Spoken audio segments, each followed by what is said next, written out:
Ladies and gentlemen, welcome to this ACW Newscast. I am Hakeem Johnson, your ACW commentator as always, and welcome to the 63rd edition of the ACW Newscast. And this newscast is going to be a little bit different. We're going to be mostly talking about WrestleMania 31, which was this past Sunday at Santa Clara, California, in the newly renowned Levi Stadium. We're going to be talking about WrestleMania 31, all the matches, pre-show, and the main card. We're going to talk about all about that. We're going to talk about the implications, the results, and we're also going to talk about the aftermath that WrestleMania 31 has established, and there's a lot to talk about with that. But also, I'm going to address a little few things first before we get that out of the way. We're going to address a few things first. Um, First of all, DCA Proving Ground is coming in just a few short days. If you guys haven't been checking out the recent DCA takedown shows, I advise you to do so. Destiny Call Alliance. Apologies, I'm just kind of waking up here. Sorry, Destiny Championship Alliance. It used to be Destiny Call Alliance, now it's Destiny Championship Alliance, so I usually get the two mixed up. But regardless, if you haven't been checking out DCA lately, you need to go check out the recent takedown. A lot of things have been going down. And DCA is only going to just get better. DCA is only just going to get more fast. It's one of the fastest rising CAW shows right now going on CAW period. And that's not me just saying it because I am now a lead commentator there, but it really is one of the more exciting colleagues out there that has just only started out in a young, kind of period of time. So go check out DCA Takedown, those shows. Check out DCA Wildcats, which is commentated by my colleagues Carter and Josh. Go check them out. Also, DCA Proving Ground, like I just stated, will be coming down in a few days. So check those out. Just check out the whole DCA channel on the YouTube page, on their YouTube page, on their Facebook page, on their Twitter pages, and I'll give more information on those maybe somewhere down below in the description. So go check out DCA, guys. Go check out D Wall and everybody, including myself there. So I would appreciate it a lot. Um, Also, we're going to talk about some ACW news here. Now, next week is Genesis, so it's going to be an ACW week. So basically what's going to happen here is that Monday night, I plan it to be Monday night. Will be Monday night will be the ACW, new episode of ACW Excel. That's Monday night. Tuesday night will be the ACW Direct edition of ACW Genesis on YouTube. So what you'll expect there on YouTube will be a matchup between the Beybladers and the White Tigers. Also, an exclusive sit-down interview that will be conducted by Michael Cole between the Intercontinental Champion Sasuke Uchiha and Ryu for their match coming up that week at Genesis.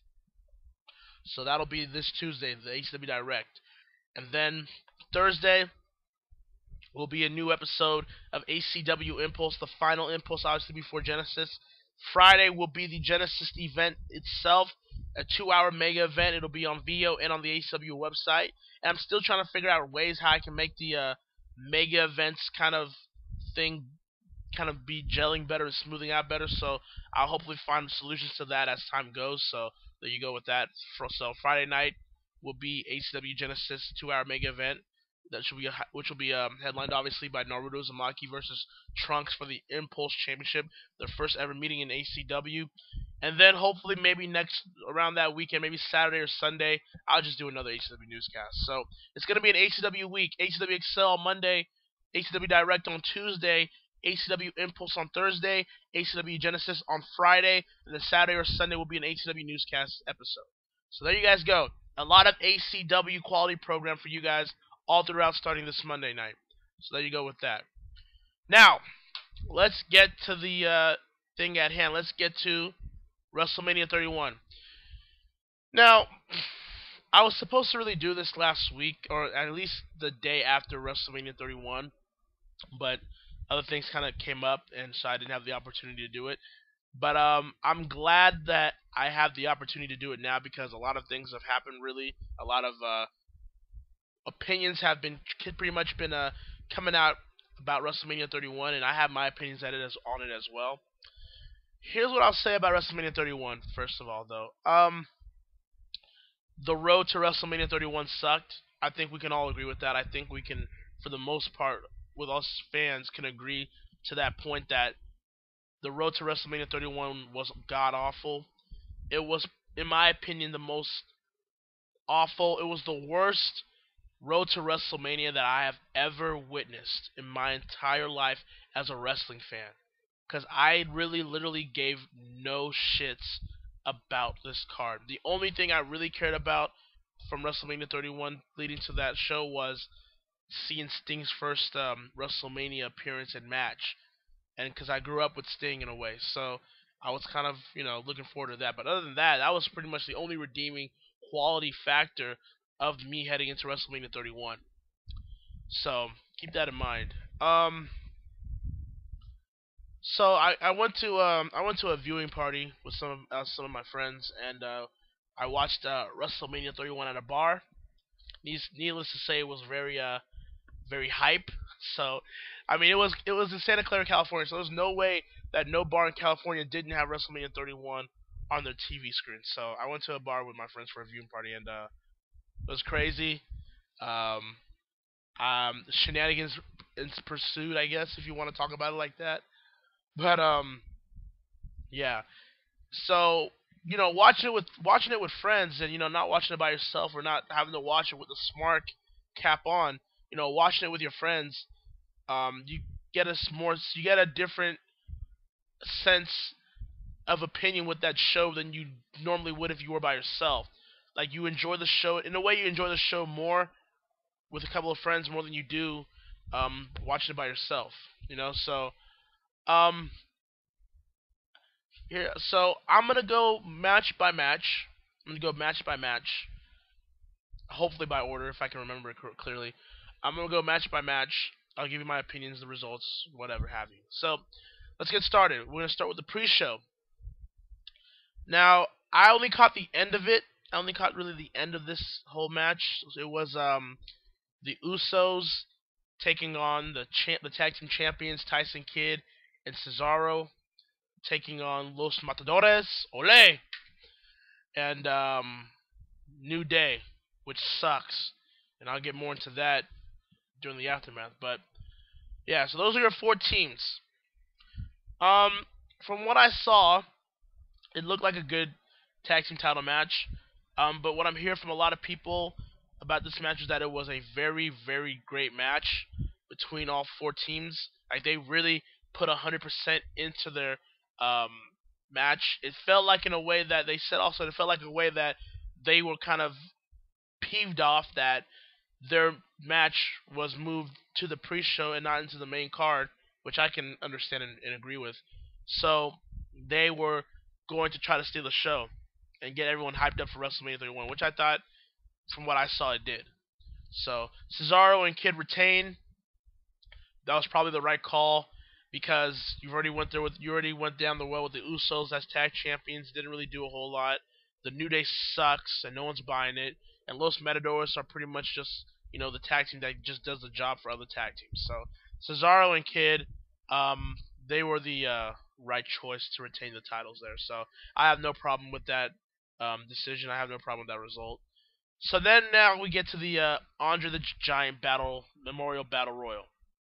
Now, last year it was on the main card, which elevated a supposedly rising star in Cesaro. Like, if you saw the way Cesaro won that Battle Royal and the reactions he got when he won it, and then the night after at Raw, you would have thought that Cesaro was a made man. Well, unfortunately, like us fans, are always wrong, because the WWE is always wrong. But we'll get more into that during this whole review. So the Andre the Giant Memorial Battle Royal was it had its purpose last year for what it did. This year, though, I knew as soon as it was moved to the pre-show, and they can BS you all they want about how they were gonna run out of time. You had a 4-hour show. How could you think that you were gonna run out of time? 7 matches on a 4-hour show. Who are you fooling? I mean, you could have probably taken some time off from certain other segments from the show to fit this in somewhere, right? But anyways, as soon as I knew that the Andre the Giant Memorial Battle Royal was going to be moved to the pre-show, I kind of had a feeling that the winner of that match is going to be a winner that the crowd doesn't like. And more so, we were right about that. The Big Show wins. Why? I would have understood it last year because it was the first ever Andre the Giant Memorial Battle Royal, and you might have wanted to give Big Show that whole accolade for it being the first one ever. But you don't have but there was no reason to do it now. Everything called the right way for three people to win that match. There was only three people that should have won that match. Either Miz, Damian Mizdow, or Ryback. Those are the only three acceptable and obvious choices from the get-go of who can win that match. So of course they didn't do that. I mean, granted, Ryback has been screwed over and over and over by this booking and creative writing, but somehow it's still over. That is ridiculous to me because ridiculous in a good way because Ryback was turned heel, was buried, wasn't even on TV regularly at one point. Now he's back as a babyface. He's got his crowd behind him again, and they still haven't capitalized on Ryback. Why not? Well, we know why, but I won't get into that. Damian Mizdow, he could have probably used this win here. He probably could have used this win here. You know, to finally break him away from The Miz, which he did, which I did like, because that needed to happen. Although I would have loved to see The Miz and Damian Mizdow get their own singles match at WrestleMania. I thought they well deserved a match at WrestleMania because the story they were telling for months warranted them to have a match at WrestleMania. But that is what it is. And then The Miz, you know, he can always have another, kind of trophy under his belt. So it could have been him too. But the Big Show winning, I didn't like that ending. I didn't agree with it. I didn't agree with that result. I just thought that Big Show like Kane, at this point, they're just people that need to go away and off my TV screen. And, you know, Big Show can kind of troll all he wants whenever he hears the please retire chants, whenever he's in a match, and he can troll all he wants because he's a heel and all that stuff. But honestly, it's getting to the point where Big Show, every time Big Show's on TV, or every time Kane's on TV, they suck the energy out of the show. They ruin everything they touch. They are just pretty much there as just big lumbering afterthoughts, and they need to get off television. Like, there's no use for them really anymore. No one buys them as really threats to any world title anymore. And yeah, I'm talking about Big Show and Kane of all people, yeah, but no one buys it anymore. No one cares about them anymore. It's not just heel heat, it's just get the hell off my TV heat. Now, granted, if Big Show won this Battle Royal because he's getting to the end of his career, and that maybe this year might be his last year wrestling as an active competitor, then fine, I guess I can deal with it. But hopefully that's the reason, because Big Show winning this Andre the Giant Memorial Battle Royal really doesn't make sense and really doesn't do him any favors and doesn't do the whole match and tradition any favors as well. So, there you go. So that was your pre-show of WrestleMania 31. Now, we get into the main card of WrestleMania 31. And I will eventually give you guys my final thoughts and the results of that whole, match overall at the end. But, we get to the first match. The Intercontinental Championship match, which will be contested in a ladder match. You had the champion, Bad News Barrett. You had Daniel Bryan, you had Dolph Ziggler, you had Dean Ambrose, you had R-Truth, you had Stardust, and you had Luke Harper. Here's what I'm going to say first of all. Bad News Barrett looked ripped as all hell. He looked jacked. Like, this dude looked the most swollest and buffest I've seen him in quite some time. That was some impressive physique. I have to appreciate the physique there. So, Barrett looked like a monster during this whole match, to be honest with you. Second of all, I don't understand why R-Truth of all people came into this whole match. Maybe he's on his way out too. Maybe he's starting to wind down his career. So, maybe that's why he was just throwing a bone here in this match. But otherwise, I don't really get why R-Truth out of nowhere just came in and just got a spot at this match. But, it is what it is there. Now, here's what I'll say about this match. When we were watching this match at the bar, I was pretty entertained. Don't get me wrong, all the spots, all the high spots and all the spot fest and here and there, they were all entertaining. but it was I guess with the exception of Dean Ambrose's powerbomb that Luke Harper gave him through a ladder, which was made out of sawdust, but that's neither here nor there. But whatever, it still looked like it hurt. It probably did still hurt, but other than that, yeah, I was entertained by the match, but I didn't necessarily mark out for any of the spots per se in that match. I'll put it this way: I've seen better ladder matches. I've seen better ladder matches at a WrestleMania. So this is a good opener, but this wasn't a great opener. And I think a lot of people are overrating this match because Daniel Bryan won the IC title, obviously, of course, because, to some people their golden boy won the freaking title, which is whatever. I guess in the grand scheme of things, he was the right person to win it. Although I can argue that Dean Ambrose could have probably won that Intercontinental title. He probably needed more than Daniel Bryan. But I gotta ask you Daniel Bryan fans a question here, though. So you bitched and complained about Daniel Bryan not being in the main event this year, and yet you are satisfied with him holding a meaningless mid-card title. Oh wait, let me guess though. Well, now that Daniel Bryan is holding the Intercontinental title, now he's going to bring prestige. Now he's going to be wrestling with the Intercontinental title almost every week. Yeah, but if there's still no story applied to the Intercontinental Championship title picture, then there's pretty much no point in Daniel Bryan becoming champion.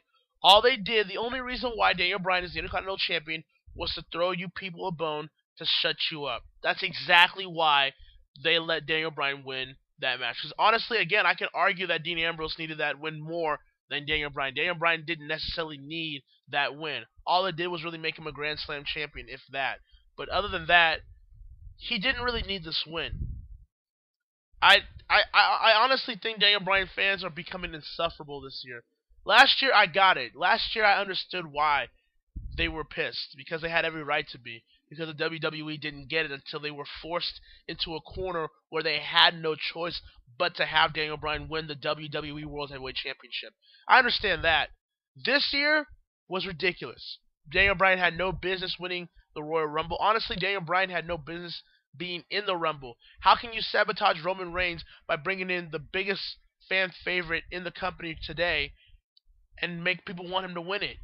You should have had Daniel Bryan come back the Raw after the Royal Rumble to at least make that crowd reaction less of an issue.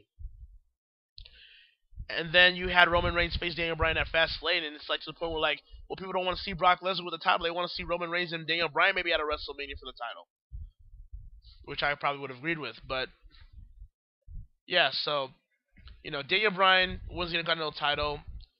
I guess maybe with the right person won, I guess, but at the same time, it's like Daniel Bryan fans in a way are being hypocritical because you guys hate the fact that he's not in the main event, because that's what it is right now. Daniel Bryan is nowhere close to the main event right now.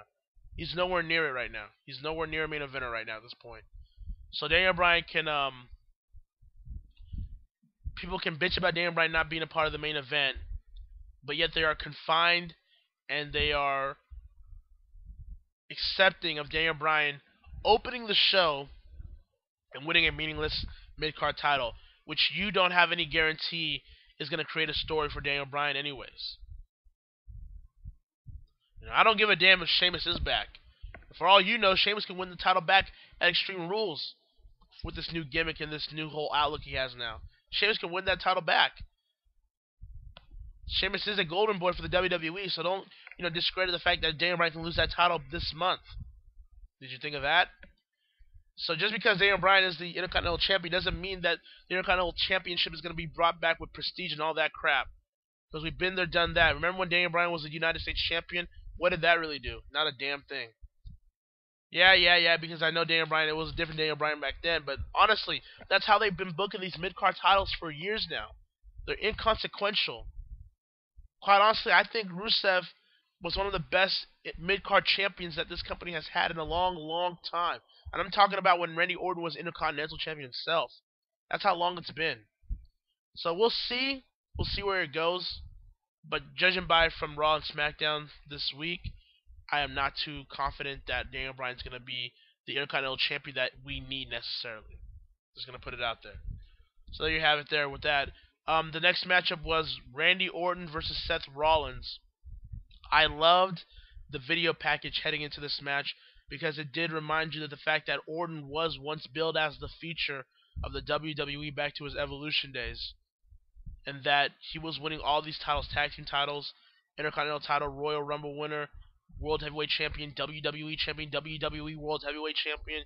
He was really doing it all, and people tend to forget that at times. So, and then now he's grown into this more mature, more developed character as the Viper.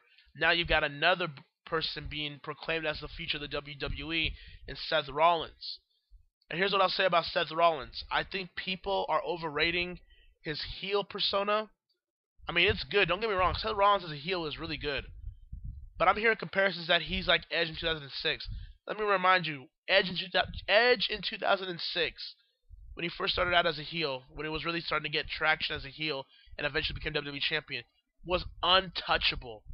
He was the heel character that the company needed at the time. Not an overbearing heel character like Triple H. Not an overbearing heel monster like a Big Show or Kane were. We needed a type of character like Edge that, you can buy as someone that can beat talents clean, but at the same time would always escape with the title when he needs to. That he would win the title by any means necessary. So they're trying to make Seth Rollins this ultimate opportunist, which is, I guess, kind of working, but kind of really not in my opinion. But yeah, Seth Rollins has been a very good heel, but I wouldn't claim him to be like the greatest heel going today. And he's probably like the top heel by default because you really don't have any strong, credible heels at this point either. So, anyways, you get to the match now. I thought it was a pretty good match. I thought it was a better match. I thought it was a very above average match. People said that it felt like a Raw main event match. I thought it was better than a Raw main event match. That's what I mean by above average match. It was a great, better than Raw main event TV match. You know what I mean? Now, granted, the second I saw the fact that Orton and Rollins were going to be second on the card, I had a feeling. I just had that feeling that Seth Rollins was going to use that Money in the Bank briefcase later on in the night. I just had that feeling. It's all about card placement. You knew the second Rollins was going to be second on the card, that he was not going to be finished tonight. And we'll get to that when we get there. But a good matchup, a very good matchup between these two. Randy Orton brought his working boots and really put over Seth Rollins as a credible talent going forward in the future for the WWE. Seth Rollins brought his A game. Randy Orton was doing some maneuvers that we haven't seen from him in a while. But that RKO, though. Hashtag that RKO. That may be, I don't know. That RKO and then the RKO that he gave Evan Bourne when he did that shooting star press is tied for the greatest RKO of all time. That's how much I feel about it. When he tried to go for the curb stomp and Orton just elevated himself using his shoulders onto Rollins and turned it into an RKO perfectly, there was no other way he can time that RKO. There was no other way. So that was great. That was awesome. So Orton wins. I would have liked Rollins to win, but knowing what they were going to do with Rollins later on anyways, I can accept Orton winning. Orton winning fine was the right call eventually because, now that, Rollins is who he is now, Orton's going to be a credible threat to Rollins in the future, so probably by this month at Extreme Rules. So I can agree with the results here. I can agree with the result with Orton winning. I'm fine with that. They had a really great matchup. They had a really good matchup. Orton and Rollins looked like $1 million in this match. Period. Next match on the card, and I was kind of surprised that this match was third on the card, that it went so early. But we had Sting versus Triple H. Now, something that we need to address here also. Now, we're in Santa Clara, California. We're in the West Coast. And it's daylight savings time. So, for the most part, WrestleMania was very bright. So I had to ask myself, well, how are they going to do certain entrances? How are they going to do certain special entrances for Sting or Undertaker or Bray Wyatt? Well, you kind of find out. You kind of found out with Sting coming out. Um, the whole kind of Chinatown performers, probably from San Francisco, doing that. It was cool, but I thought Sting deserved a more grander entrance. I thought Sting, not saying that he had to come down from the rafters or anything like that, but like I thought Sting deserved a more, just a more grander entrance. I thought he deserved more than that, but it is what it is. I guess they couldn't fight the light. They were trying to really. That's kind of why Wyatt and Taker were second to last because they were trying to fight the light, and they kind of did, but they kind of didn't. So Sting comes out, and then Triple H came out with some Terminator themed entrance.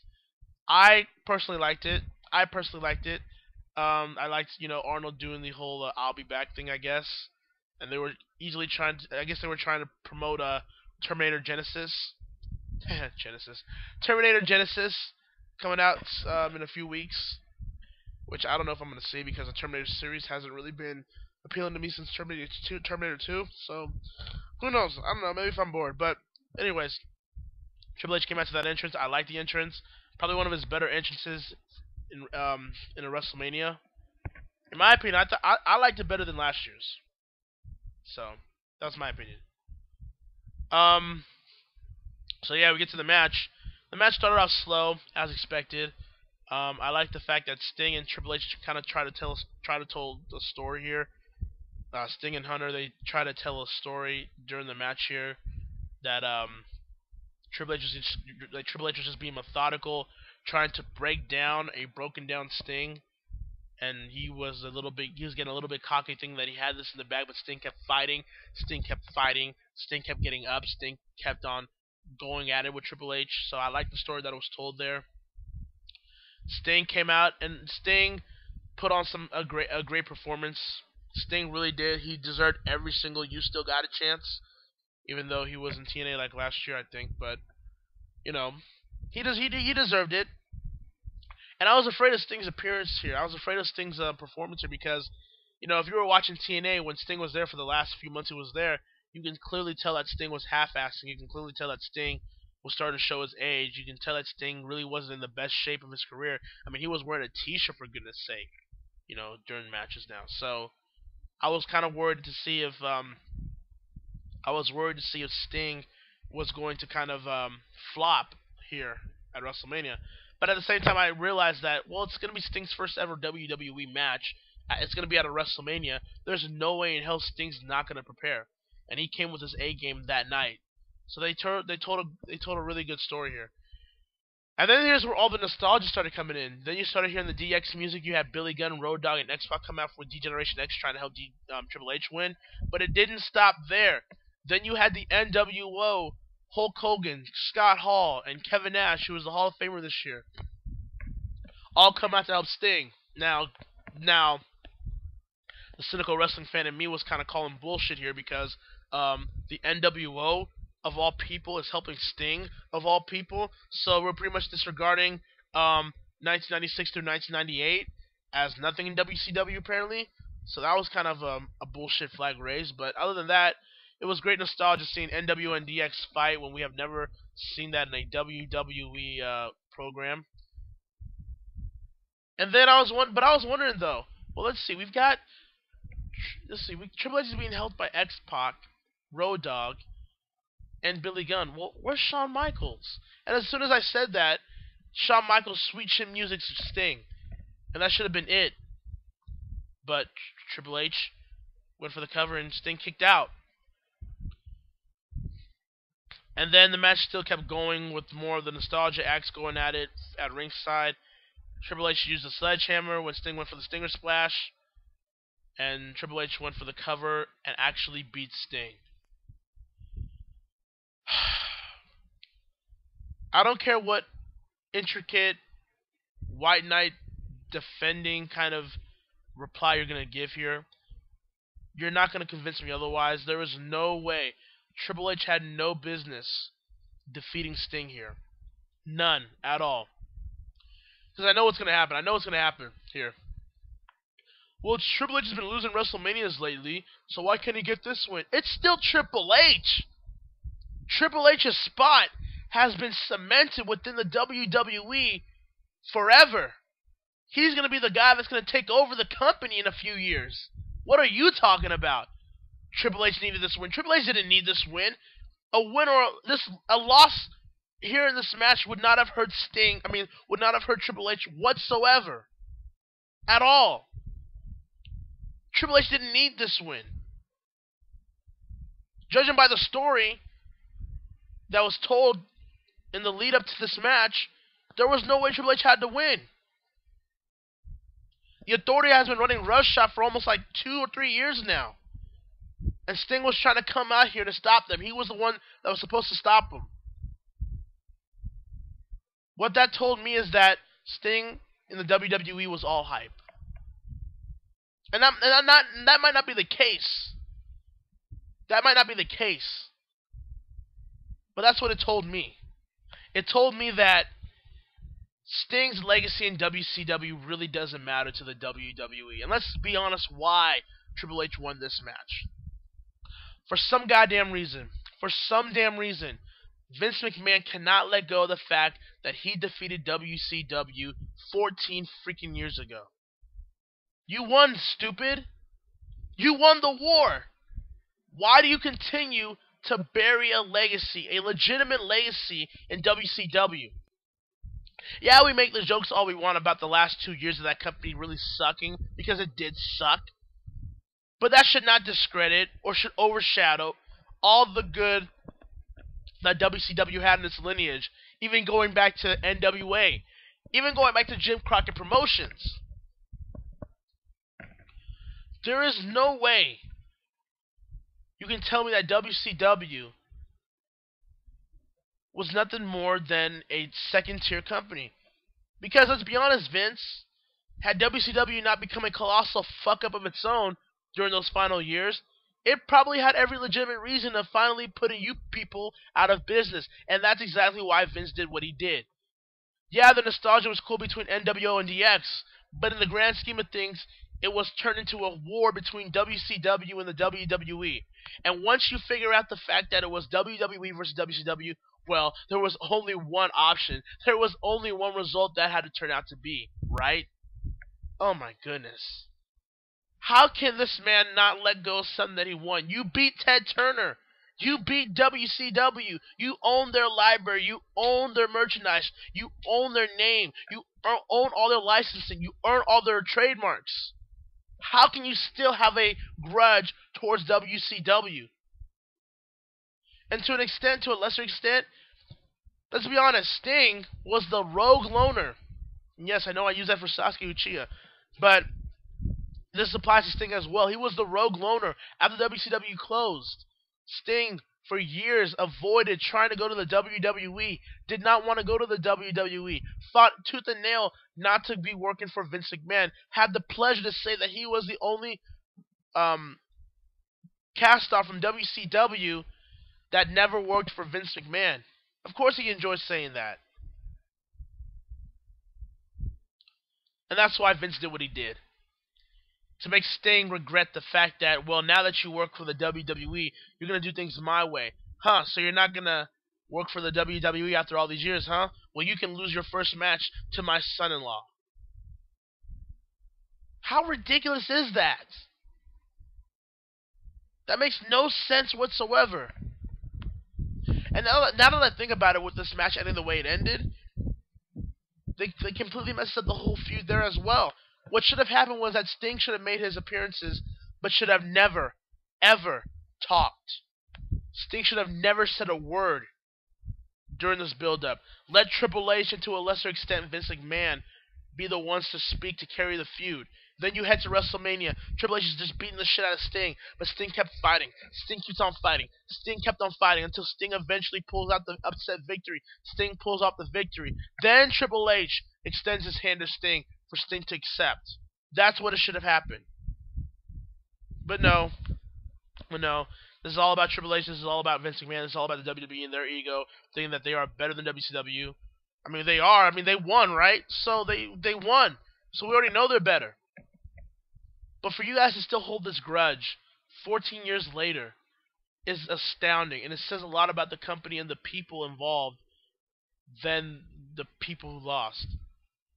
I mean, eventually the victors do write the history, do write their own history in the history books, right? But this is a stupid decision, and at this point, I was like, "Yep, this WrestleMania is gonna suck." As soon as I saw that ending, as soon as I saw that match with the way it ended, I was like, "Yep, this WrestleMania is gonna suck," because that's kind of how I was feeling at that point. So then afterwards, you had a concert, which I really didn't give a shit about. Kid Ink is horrible as hell.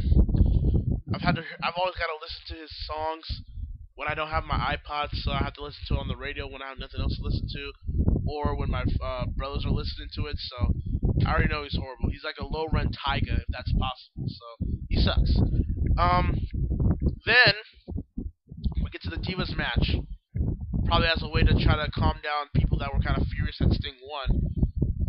So it was Paige and AJ Lee in a tag team match taking on the Bellas, Nikki and Brie Bella, with Nikki being the Divas champion. Ugh, almost threw up saying that, but yeah, this match was nothing. You know, for all this talk about give Divas a chance, they sure as hell didn't do that at WrestleMania. This went 6 minutes. They didn't even go 10 minutes. They went 6 minutes here for WrestleMania. I think the AJ versus everybody for the Divas title last year was more longer than it was this year. AJ didn't really do much, and going by recent news, there's probably a reason why for that now, and I'll get to that as well during this whole aftermath. But so Paige didn't do AJ didn't do much. Paige was kind of taking more of the hits and giving hits back, and AJ came with the Black Widow, and Paige and AJ get a victory over the Bellas, and what it appears to be AJ Lee's final WrestleMania match. Again, I will get to all that when we get there. So I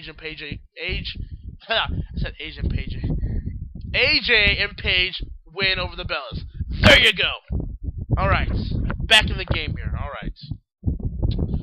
I believe up next then was there we go. John Cena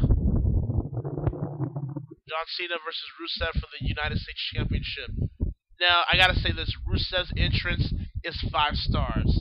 Rusev's entrance was awesome. The best, in my opinion, the best entrance of the night. Rusev's entrance was awesome. It felt like I was watching Rocky 4 for a minute there. It felt like Ivan Drago was gonna come out instead of Rusev with the United States title. In a way, when you think about it, this whole John Cena-Rusev feud leading up to WrestleMania, which was pretty lackluster anyways, but it kind of reminded you of Rocky 4 in a way. You know, Ivan Drago beating all these people, eventually beating Apollo Creed. That's kind of Rusev. He's been on this undefeated streak, beating all these people. And then Rocky, the old fan favorite, the old golden boy, steps into the challenge as John Cena did with Rusev. So, this matchup,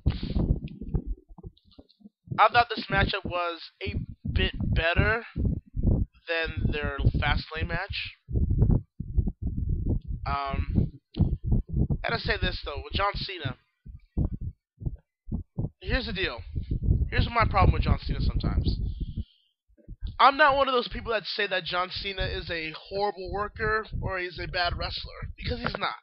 Let's cut the bullshit here. John Cena is a good wrestler. He's a very good worker. When John Cena is in that mode, when John Cena wants to wrestle, when John Cena puts on his working boots, he's arguably the best worker in that company. And I mean it. So that's not my issue with him. My issue with John Cena, though, is that his in-ring psychology is horrible. His selling is atrocious. His storytelling, or lack thereof, is non-existent. And he usually does the same formula, thinking that always carries him to a good match. And it doesn't. Cena always has the best matches with people that forces him not to rely on his formula. You know, watch his matches with CM Punk, watch his match with Daniel Bryan, hell, even watch his match with I would even say with Shawn Michaels even at WrestleMania 23. I think that match is really underrated in a way. So, those are the type of matches that John Cena really excels at when he has to wrestle a style that's outside of his box. So, granted, they kind of didn't do that here, but we all knew where this was going. We all knew John Cena was going to win and beat another rising talent. I have to ask this question here. I'm gonna be honest here. Who has John Cena in his illustrious career ever really made a top guy?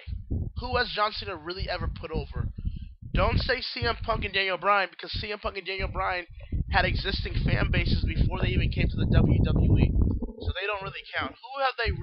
Who has John Cena really put over? Like, I'm talking about, you know how Triple H put over Batista in 2005? 3 times. In 3 consecutive pay-per-views, Triple H put over Batista.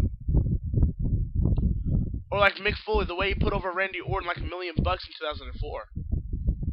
Stuff like that. What has John Cena done for anybody? Honestly, I'm asking that question here. What has he really done? This is the same guy that, squashed the Nexus. The same guy that, squashed R-Truth. The same guy that squashed The Miz. The same guy that squashed Ryback. The same guy that squashed Bray Wyatt. The same guy that squashed Wade Barrett. The same guy that squashed now Rusev. Because I knew when they had that match at Fastlane, I knew that Cena was going to win at WrestleMania. Like, the only reason they gave Rusev that lame-ass victory at Fastlane was so Cena can get back his win at WrestleMania. When it should have been Rusev who wins at WrestleMania, and then if you had to do it, then Cena gets his win back at Extreme Rules. That is exactly what it should have happened. But no, John Cena, like any other top guy ever in that company, used his political pull to benefit himself and put down another young talent. And now there's reports that Lana's going to turn face and is going to break away from Rusev. And that's pretty much the only thing that Rusev kind of had at this point as a heat magnet. Yeah, Rusev I think is pretty much done at this point. I think there's rumors that Rusev and Cena will have one more match at Extreme Rules for the title. Cena's not going to lose that title to Rusev again, so he's not going to lose that title to Rusev. So yeah, pretty much Rusev is done here at this point. He's pretty much done. It was a fun ride with Rusev. I was enjoying it. He was one of the best United States champions. He was one of the best United States champions we've had in a long, long time. One of the best mid-card champions in a long time as well. But once you come to the John Cena monster, once you come to the John Cena experience, if you will, the machine that is John Cena, your career pretty much plummets at this point. And there you have it. Rusev is pretty much done at this point. I don't expect Rusev to when we get to WrestleMania 32, I expect Rusev to be in the Andre the Giant Memorial Battle Royal and be eliminated like 4th. So, thank you, John Cena. Thank you once again for proving me right and everybody else right as to why you are a master politician. You are a great ultimate chess player there in the company. And people saying that John Cena is just doing his job, shut the hell up. John Cena has pull. John Cena has the political power like every other top guy ever in the WWE, WWF. So, he knows he could have just put over Rusev here.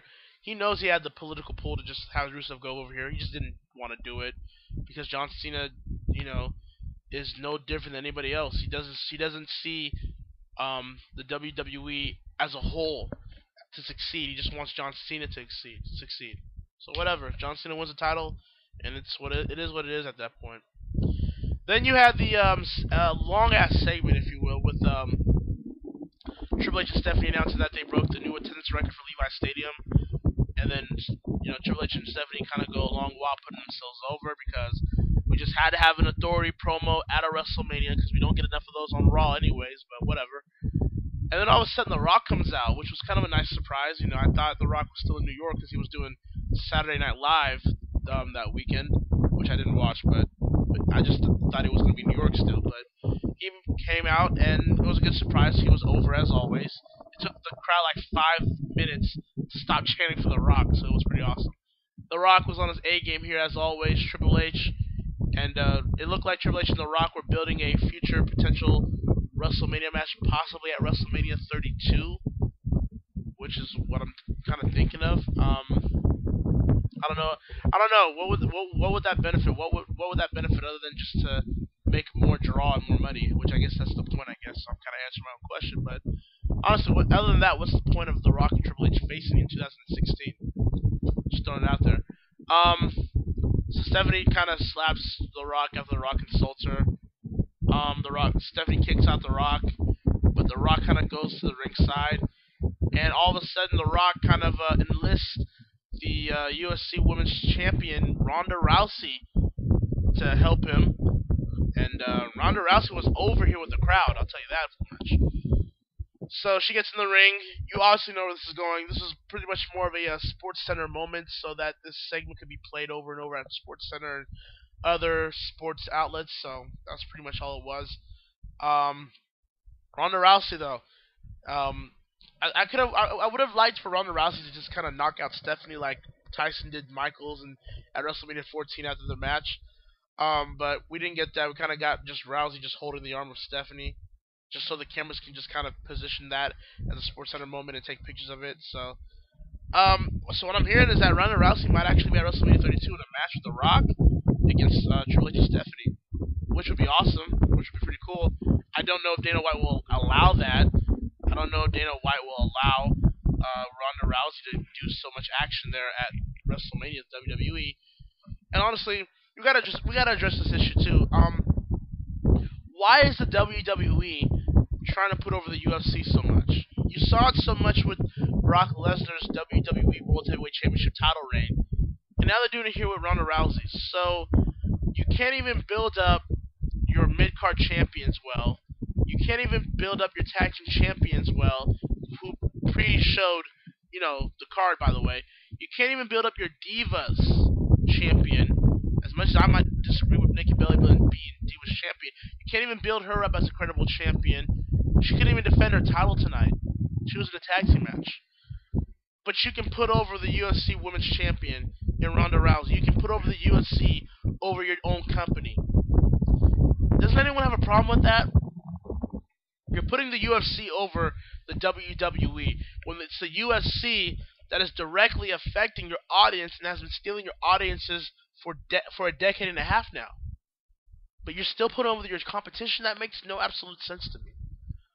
So I don't know. That is something that's always bothered me, in my opinion. So it is what it is there. The next match, Bray Wyatt versus The Undertaker. Now, there were reports earlier during that day that Bray Wyatt injured his ankle during warm-up sessions at the stadium, and it was so bad to the point where they had to cart him out, and he couldn't even stand on his own ankle. So it was like, oh man, Bray Wyatt might not even wrestle, and if he does, it's gonna be a short match. So Bray Wyatt came out. You can kind of tell that you can clearly tell as he was coming through the entrance with the scarecrows, which I thought was pretty cool but weird. You can kind of tell when he was coming down the ramp that ankle was bothering him. You can kind of tell he was limping a little bit. He was trying to fight it, but it was just limping really bad.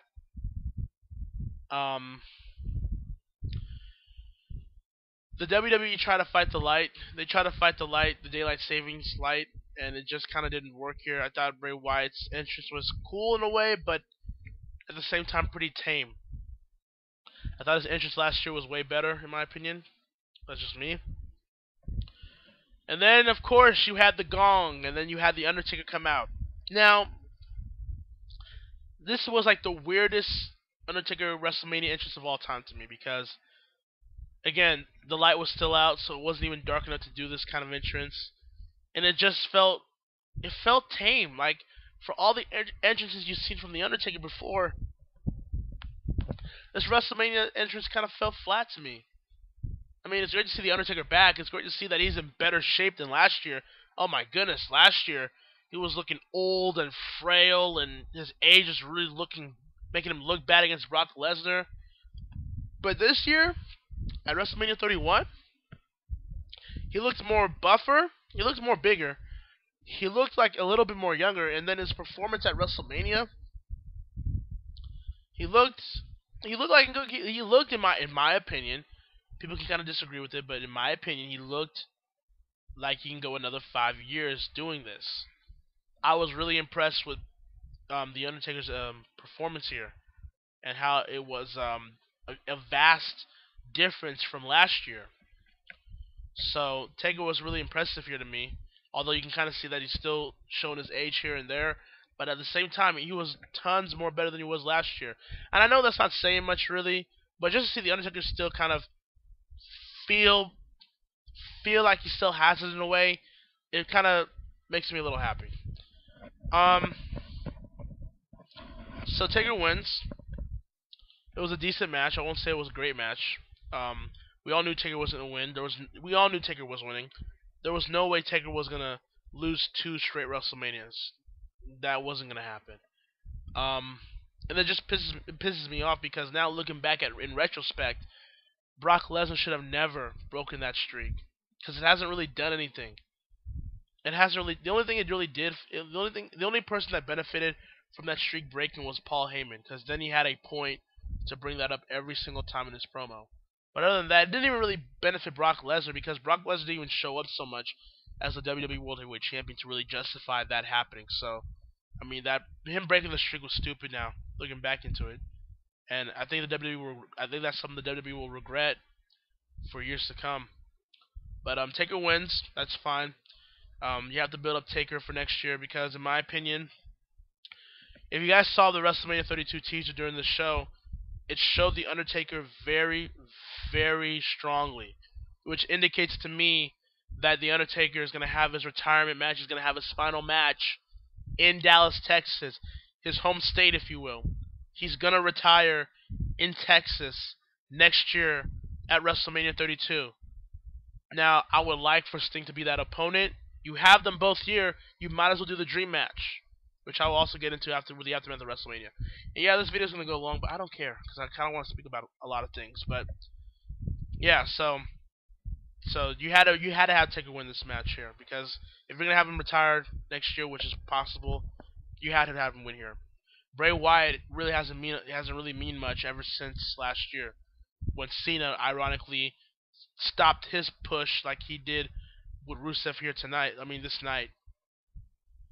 So Bray Wyatt didn't really mean much. He was just the only reason why he was built up recently was because they needed a strong, quote unquote, strong opponent for the Undertaker to justify coming back and wrestling, which I guess they accomplished. But we all knew Taker was going to win, so that should not have been a doubt in your mind. Then we get to the main event. Boy, oh boy, this main event. Brock Lesnar defending the WWE World Heavyweight Championship against Roman Reigns. Man, oh man. A lot of speculation going into this match. Especially during that week where Brock Lesnar announced on ESPN that he has signed a 3-year contract with the WWE, so therefore he will not be returning back to the MMA or UFC. He will be sticking with the WWE for 3 more years. Now, granted, people thought that Brock Lesnar was going to retain here tonight. He was going to retain his title at WrestleMania 31 because of that news. I didn't really buy the bullshit because all that means really with Brock Lesnar signing a 3-year contract to the WWE was that now WWE can be more flexible with him with his dates. They can get more dates out of Brock Lesnar, more appearances maybe out of Brock Lesnar. They can be more flexible with Brock Lesnar with merchandise and all that stuff. It doesn't necessarily mean that he was going to be champion for a long while. So I didn't buy that. But yeah, this match could have went either way with who was going to win this match. The match though, man. First of all, Brock Lesnar with that pop, man, that reaction that Brock Lesnar got as if he was a big babyface. So WWE already has, fumbled the ball with this whole Roman Reigns push. They fumbled it when they had him return back a bit early. I honestly argue that Roman Reigns should not have had this spot. That Roman Reigns shouldn't have had this spot. Well, that was weird. Anyways, Roman Reigns shouldn't have had this spot this year. Probably next year was that kind of WrestleMania main event where you could have done that with Roman Reigns. But you were already investing in the push. You had to follow it all the way through, even though you sabotaged it by making Roman Reigns cut stupid ass corny promos like John Cena would, and doing it horribly too. Having him speak at all is another one. Bringing Daniel Bryan back at the Royal Rumble, basically kind of just jettisoning Roman Reigns' whole rise to ascension. Because when Roman Reigns came out at WrestleMania 31, that crowd booed the hell out of him. Like, oh my goodness, you would have thought that John Cena was getting those boos back in 2006. But Roman Reigns, not a fan favorite here. So when Brock Lesnar was suplexing him, making Roman Reigns the sole resident of Suplex City, bitch, apparently. What, is Brock Lesnar gonna rap with Tiger now? But nonetheless, Brock Lesnar with those suplexes, and it was a very physical matchup. Some of those blows, some of those punches were really, really connecting. It felt in a way, it felt real. It felt like in a way that Lesnar and Reigns had some animosity towards each other behind the scenes. I'm not saying that they do, and I really don't even care at this point because it made for the match. A match that I was kind of dubbing Lesnar Goldberg 2, in my opinion. No, Lesnar brought his A game, Reigns brought his A game, and I'm gonna address this right now with Roman Reigns right now. And I posted this on Facebook, and I'm gonna say it again here. Anybody hating on Roman Reigns at this point can go suck a strap. They can go suck a strap. Roman Reigns looked like a star at WrestleMania 31. People that always want to come at Roman Reigns for anything and everything are misguided and I think plain ignorant at this point. Yeah, his promo mic skills, they're not the best. I can agree with that. But then what the hell was Randy Orton? And he's been what now, a 10-time WWE champion? So let's not pretend and act like the WWE has always pushed and given world titles to people that have always had great mic skills. That's never been the case. Alright? Another thing, he wasn't ready. Oh my god. Roman Reigns wasn't ready. I'll grant you that. Maybe he wasn't ready. But ironically enough, the same people that said that his opponent Brock Lesnar in 2002 was ready for the undisputed title 5 months after his debut. The same people that were accepting of Randy Orton getting his world title in 2004 when it wasn't even a push. Randy Orton got a force, not a push, by defeating Chris Benoit for the World Heavyweight title when he wasn't ready for that spot in 2004. No way he was ready for that spot in 2004.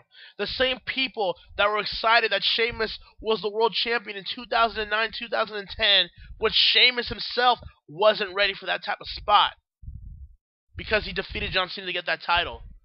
But now all of a sudden that Roman Reigns is going to get that same push like all those other guys have gotten. And it's a problem now. It's a problem now that Roman Reigns is going to get this push. Even though Roman Reigns has been built up for like a year and a half for this push.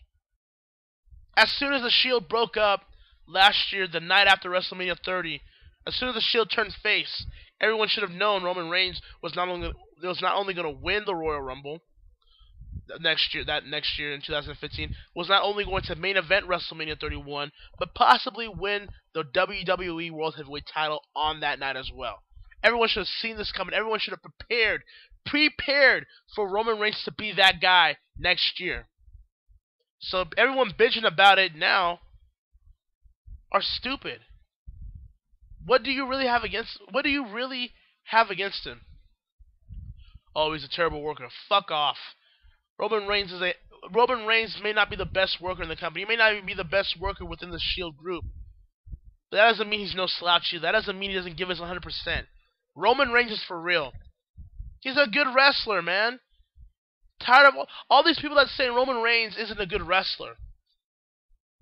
But I'm sorry, you people are cheering and chanting and getting excited for Brock Lesnar. But what are Brock Lesnar's movesets to this point? A stomp, a German suplex, a belly-to-belly, F5 Kimura lock.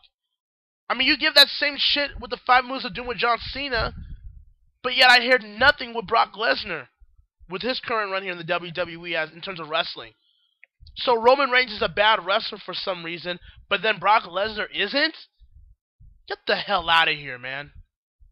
A lot of hypocritical bullshit if I ever heard of it from a lot of people, certain people in our internet wrestling community. So people that are trying to hate on Roman Reigns at this point, I think are just pretty much fighting a losing battle. Roman Reigns is going to be the guy. Even though he didn't win here tonight, he's going to be the guy. He's going to be the guy in the future. Don't ever get that twisted. He's going to be the next top guy after Cena's done. Period.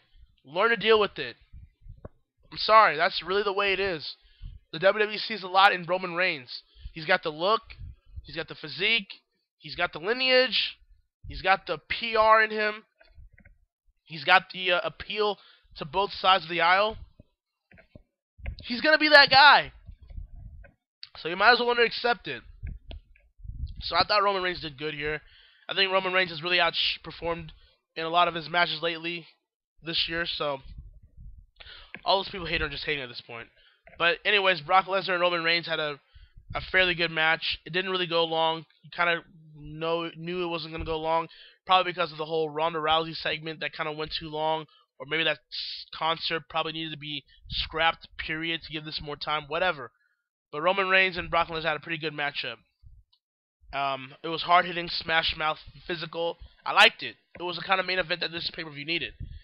So, all of a sudden, when Brock Lesnar and Roman Reigns double down, or both down on the floor, Seth Rollins comes out and cashes in his Money in the Bank briefcase during the match, which was awesome. And then Roman Reigns, Seth Rollins went for a curb stomp, got it on Brock Lesnar. Brock Lesnar tried getting back up. Rollins went for another curb stomp. Brock Lesnar reversed that into an F5, and then Roman Reigns came out of nowhere, speared Brock Lesnar while he had Seth Rollins on top of him, and then Brock Lesnar rolled out as Reigns was trying to get up. Rollins did the curb stomp on Reigns. 1, 2, 3. Seth Rollins is your new WWE World Heavyweight Champion. Feels good, huh? Now, in my opinion, people have a lot of opinions about this ending. My opinion is this. My honest opinion is this.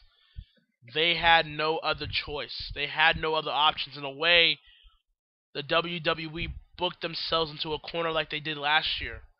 Because last year, it was clear that Batista originally was going to win that Royal Rumble and walk out of WrestleMania 30 the WWE World Heavyweight Champion. It was obvious as sin that was going to be the original plans. But once CM Punk left, once Batista was underperforming as a legit main eventer at WrestleMania 30, and after the Undertaker's streak broke at WrestleMania 30, and after Daniel Bryan was getting a major traction in terms of what what the people wanted him to be at WrestleMania, they had no choice. They had to have Daniel Bryan walk out as the WWE World Heavyweight Champion. And that might not have been the original plan at all. They might have not wanted him to beat Triple H, Randy Orton, and Batista the same night, but they had to do it. They had to call an audible here. They had no other choice. Daniel Bryan had to win that title at WrestleMania 30. No questions asked. And in many ways, that's kind of how it was here at WrestleMania 31 too. They had really no other options. You couldn't have Brock Lesnar retain the title cleanly, because if you had Brock Lesnar retain the title, then there's nobody in that roster that can legitimately beat Brock Lesnar for the WWE Heavyweight Championship. Nobody in WWE. Nobody in NXT. I don't care who you are. They could not beat the monster that was Brock Lesnar. Unless you had like an outside force like The Rock come back and beat Brock, and that wouldn't do anything for anybody. That would make Brock actually look like a chump in a way. At the same time, though, you couldn't have Reigns win the title here either. I mean, look, I was a big advocate for Reigns winning the Rumble. A lot of people wanted Daniel Bryan to win the Rumble. I thought they were stupid because the same rules didn't apply there as it did last year. You couldn't have Daniel Bryan win the Rumble here this year. So I was a big proponent of Reigns winning the Royal Rumble this year. Because you have been pushing this guy, you have been building this guy as the next guy. You had to follow the push and the whole payoff all the way. Here. You couldn't half-ass it here, like you did with Batista last year. But at the same time, I had my reservations. I did not think Reigns was ready for this spot. I did not think Reigns was ready for this kind of opportunity. Not because of Reigns either. Not really because of Roman Reigns. Not because he sucks, quote unquote. It's not really because of him. I didn't think he was ready because the WWE put him in a position where there was no way anyone could buy him as a credible WWE World Heavyweight Champion. The company and their booking made Roman Reigns not believable to beat Brock Lesnar. I mean, yeah, he could have maybe beaten Lesnar clean here, or maybe even done the heel turn with Paul Heyman joining him, whatever. But the crowd just wouldn't have bought it, and it would have. And if Reigns, as a face right now, had beaten Brock Lesnar at WrestleMania 31, the crowd just wouldn't have bought it, and they would have shit all over Roman Reigns' title reign and subsequent rise to the top as the man. And the WWE has a lot invested in Roman Reigns, so they could not afford to risk that by giving him that title tonight. He just wasn't ready in the position he was in. Next year, perhaps, but they couldn't do it here this year. They just couldn't. So Seth Rollins, as much as I think people are overrating his heel persona, as much as I think he's only the heel by default because they don't have any strong, credible heels at this point, he had to win the title here. He had to walk out of Levi Stadium as the WWE World Heavyweight Champion. You made him the guy that turned on the Shield and pretty much destroyed the Shield. You were the guy that gave him the Money in the Bank last year. You were the guy that made him side with the Authority. You were the guy that had Stephanie and Triple H all endorse Seth Rollins as the future of the WWE. You had to capitalize all of that build for Seth Rollins as a heel in some way possible. And this is the only way you could have done it, by making him cash in the Money in the Bank briefcase at WrestleMania 31 and walking out as the WWE World Heavyweight Champion. You had to do it here. You had no other option here. You had to have Seth Rollins walk out with that title. You just had to do it. So Seth Rollins did. So that was WrestleMania 31. Now, people are going to overrate this, saying that this is the greatest WrestleMania of all time, and if anyone is saying this is the greatest WrestleMania of all time, they are stupid, because apparently they only think of the opening and the ending of the show as a way to make it the greatest WrestleMania of all time. What do I think, though? Again, watching it with friends, I had fun, but I wasn't really digging this WrestleMania until Taker Wyatt. When I saw The Undertaker look the way he looked, way better than he did last year, when I saw him perform way better than he did last year, and for Undertaker to walk out of his own power finally out of WrestleMania in recent years, you know, because these recent years, Taker hasn't been able to walk out on his own. This year that he did, he was fine. So that gave me some great, you know, enjoyment that I can take out of this WrestleMania. And then you got to the main event. I loved the main event. It was just smash mouth, physical. It was just the kind of main event that you needed for this show. And then Seth Rollins doing that outstanding cash in my opinion, one of the top 5 cash-ins of all time in the Money in the Bank briefcase. And then walks out as the World Heavyweight Champion, the WWE World Heavyweight Champion. In my opinion, it stayed. I stated on Facebook that I thought this WrestleMania was going to be worse than 27, and would have also tied, would have been probably on par in level with WrestleMania 11. And those two matches kind of saved this WrestleMania from not being that. I thought this was a decent to good WrestleMania, but it wasn't a great WrestleMania. It wasn't the greatest WrestleMania of all time. It wasn't an awesome WrestleMania. Yeah, it was a good show, but good should not be the standard for a WrestleMania. I mean, I think that's how low our standards have been for WrestleMania and the WWE in general. Now that we see a good match, it deserves these "This is awesome" chants, which I'm starting to really hate now. I'm starting to really hate fans chanting "This is awesome" every time, let's say, Dolph Ziggler and Daniel Bryan do some wrestling for like 3 minutes, and it gets a "This is awesome" chant. That is ridiculous, and it needs to stop. People that are being smartasses about it need to stop doing that. But anyways, you know, that's how our standards have been lowered now. We see a good, an average to good match, and it gets "This is awesome" chants. And we see now a good show in WrestleMania 31 being regarded as the greatest WrestleMania of all time, the greatest show that you ever seen. And that is complete and utter bullshit. This WrestleMania was good, but that's not good enough for WrestleMania. Good does not equate to a WrestleMania. You needed more, and I don't think you got that.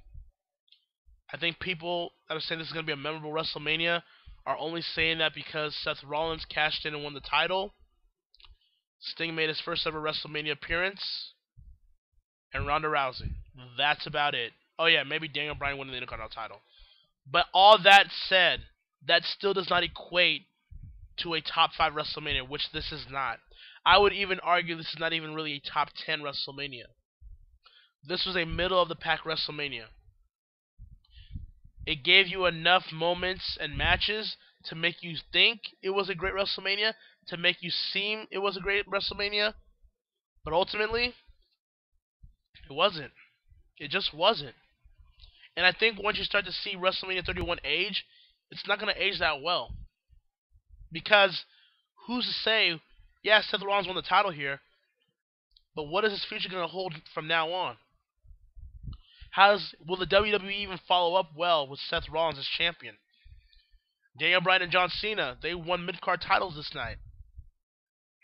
But who's to say that those titles are going to even be built to dominance? Just because the top stars are holding the titles doesn't necessarily mean that the titles are going to be brought back to prestige and honor. Sting, he lost his first ever WWE match when he damn sure shouldn't have. He lost his first ever WrestleMania match when he shouldn't have lost at all.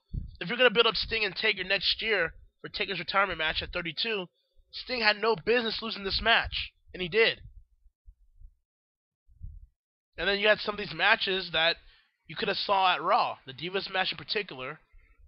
Rollins and Orton, which was a good match, but also you could have saw that on a Raw. Rusev and Cena, another Raw match.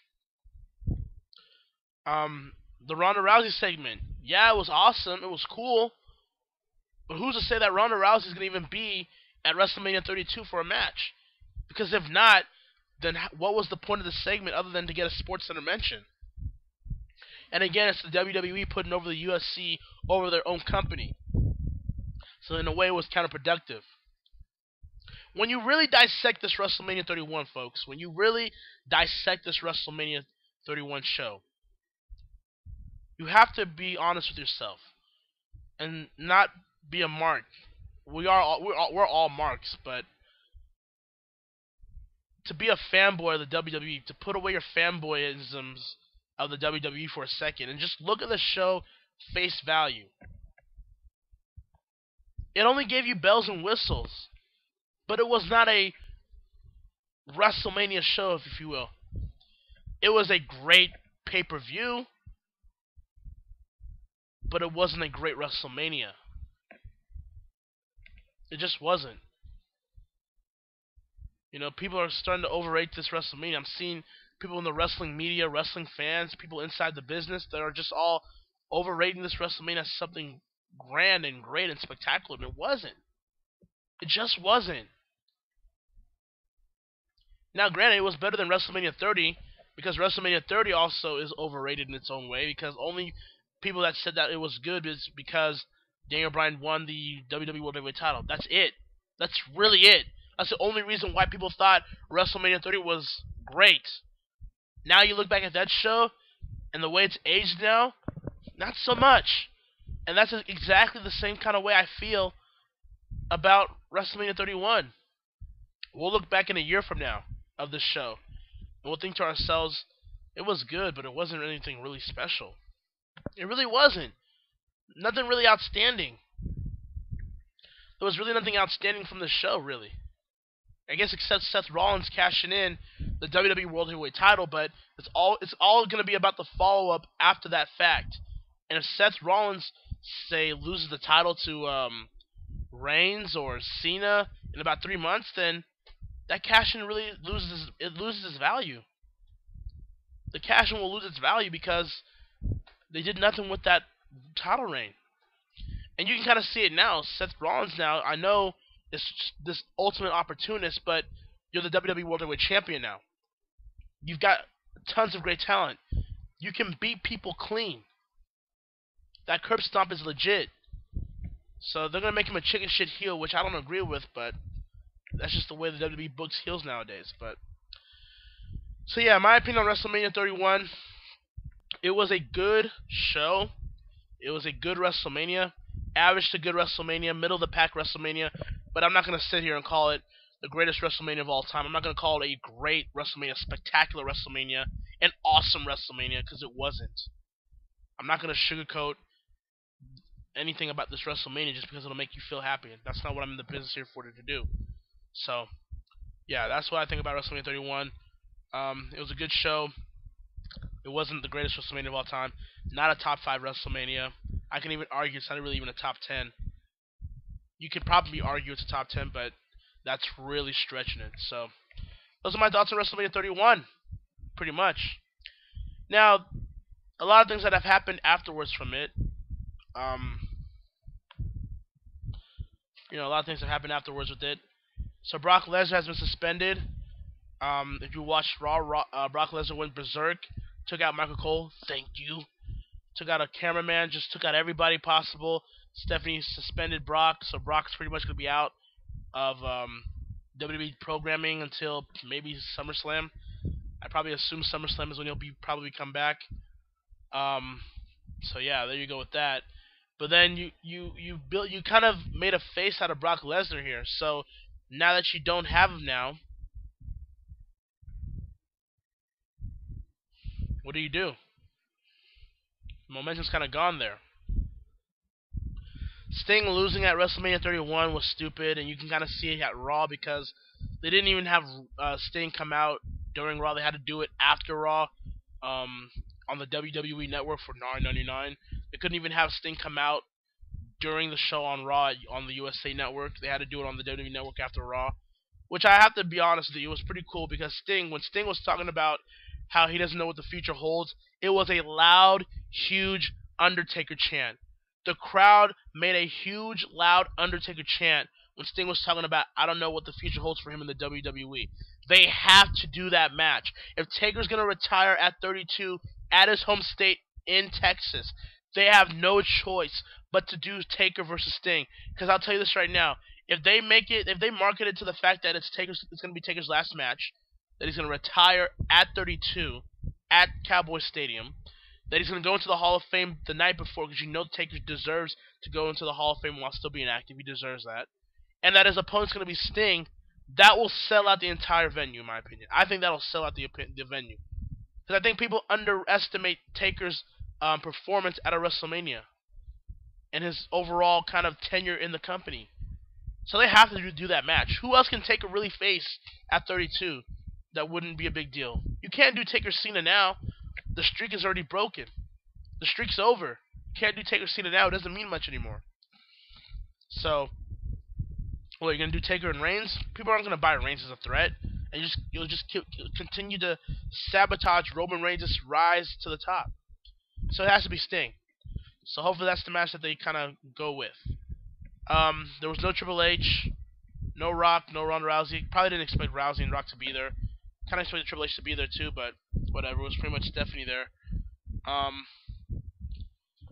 Let's see. You had what else? You had a 6-women's tag match that kind of went pretty long. Although that doesn't really give Divas a chance, really. It was just to throw a bone towards the fans to get them to shut up about it so they can do what they really want to do. And that is to, make Total Divas the Divas division. And also now they're bringing back the Diva Search on the WWE Network. So we know where they want to go with that division. And speaking of Divas, now this is becoming breaking news over the weekend, but apparently AJ Lee has retired from the WWE.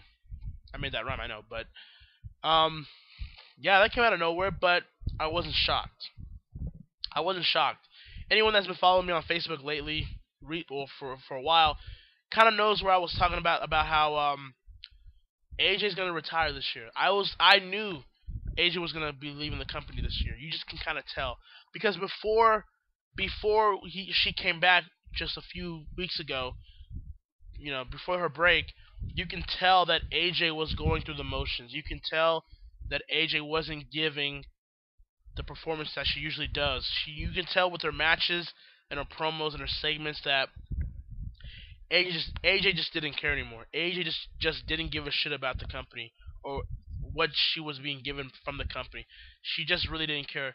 The second that CM Punk left this company back in 2014 in January, that was when the whole AJ is leaving countdown clock began, because you knew with the whole kind of personal rivalry that's going on with the WWE and CM Punk that AJ was going to be a part of that crossfire.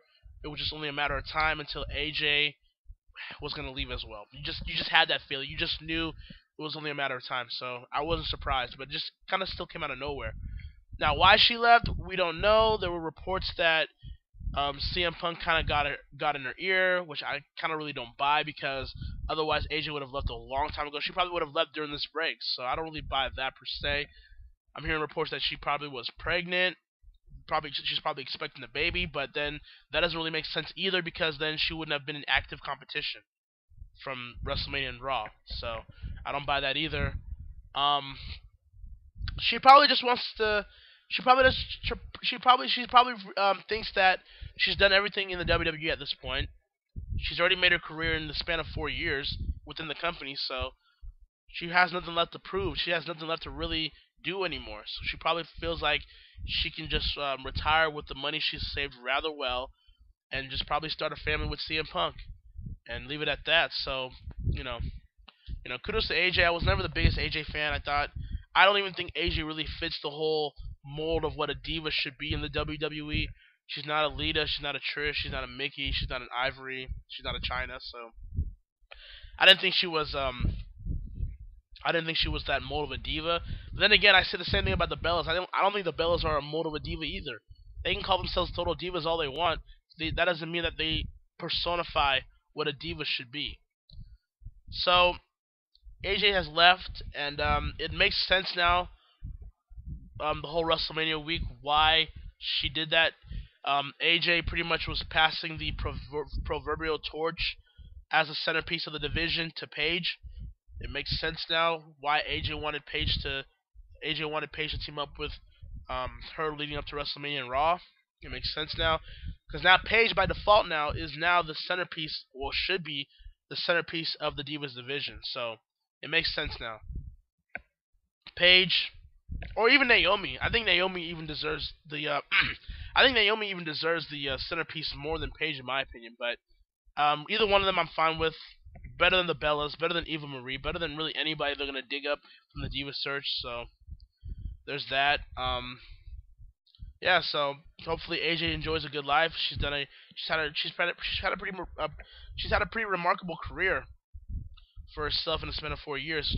A lot of Daniel Bryan fans should be thanking her, because without AJ, Daniel Bryan probably wouldn't be who he is today, and that's a fact. AJ was the one that really got Daniel Bryan over with the yes no chance. That really escalated it to being Daniel Bryan's own thing, to be who he is now. So Daniel Bryan fans should kind of thank AJ there. Fans of the Divas division should thank AJ, because although I don't think AJ was the mold of a diva, she was clearly the most popular and recognizable diva since the days of Trish, Lita, and Mickey. It was clear as day. We haven't had any divas to that stature or that popularity since those people. Not saying that AJ was on par with them. I mean, it's a lesser known popularity with that compared to those three. But you've had like the Melinas and the Eves and the Maurices and Natalias and Beth Phoenixes. They were who they were, but they just didn't have the traction that AJ did. Because AJ, as much as I wasn't a fan of hers, she was different. I can go back to that promo where she kind of buried the whole Divas division, because every word that she said was true. Every word. And the Bellas being obnoxious in that promo kind of validated that promo and her point. But yeah, so there you have it. So AJ, hopefully you enjoy yourself. You deserve a happy life. Hopefully you and your husband have yourselves a grand family to kind of lead towards to, and hopefully you deserve all the long rest and the adulation that the fans and people in between will give you. So AJ, hopefully we can maybe see a return of AJ probably sometime down the line. Maybe, I don't know, but it's a good 4 years for AJ. So congratulations to her, and hopefully she does things. She does well in whatever future endeavors she has in store for herself. So there you go. Also, Monday Night Raw, you had NXT debuts, you had Neville, not Adrian Neville anymore, I guess. It's Neville, come out facing Curtis Axel and just defeat Axel. Neville was impressive, very, very impressive for his size. His whole Red Arrow, I think it was called, it was really impressive. The crowd was really enjoying him. They were a fan of Neville there. Granted, it was the WrestleMania crowd, but still, they enjoyed Neville for what he was.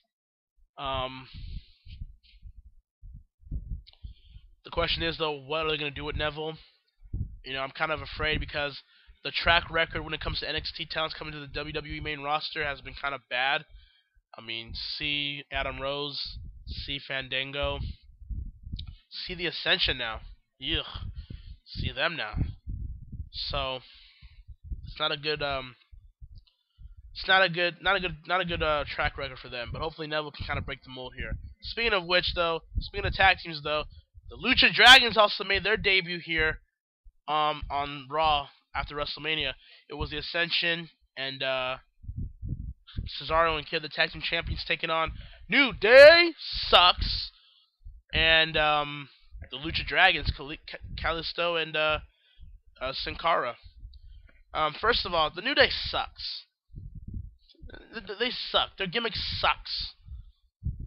The whole racial stereotyping of three happy-go-lucky black men being all preachy and being all gospel-y, it sucks.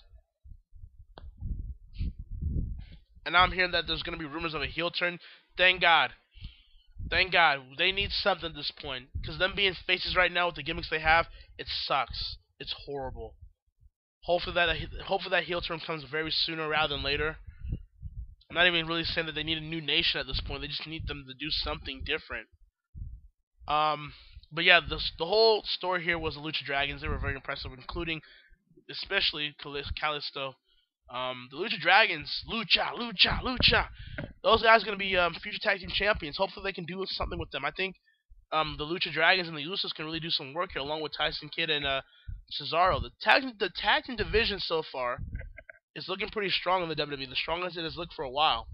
And I might not even like some of the tag teams on that division, but it's looking pretty strong. You got the New Day, you got the Usos, you got Los Matadores, you got Tyson Kidd and Cesaro as the champions. Now you got the Lucha Dragons, the Ascension. You know, you got a lot of potential teams there that you can work with. So you have a really full-fledged tag team division, and I love tag teams. I love tag team wrestling. So this kind of gives me a little bit of hope, but we'll see in the coming weeks. So there you go. My afterthoughts on the aftermath of WrestleMania 31. So wow, this has gone like an hour and a half. I did not expect that to be this long, but them's the breaks. So there you have it. There was my WrestleMania 31 edition of the ACW Newscast. Whew! Hope to not have another long hour like that for a while. Hopefully until Animania 4. But nonetheless, thank you guys for joining us for this. Thank you for joining me for this ACW Newscast. Gave you my thoughts on WrestleMania 31 and everything in between. Again, next week it's gonna be ACW week. Monday, a new episode of Excel. Tuesday will be an ACW Direct for ACW Genesis. Thursday will be a new episode of ACW Impulse. Friday will be the mega event ACW Genesis, 2-hour mega event on Friday, and then Saturday and Sunday I might do another newscast. I'll let you know on that. So, anyways, make sure you guys join us for ACW week starting on Monday for a new episode of Excel.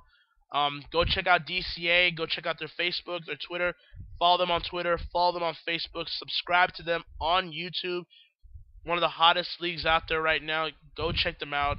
They really are good. I'm not trying to even say this to be biased. They really are that damn good, despite what other people may think. So they're really good. Go check them out. DCA Wrestling. Go search it on YouTube. Do it right now.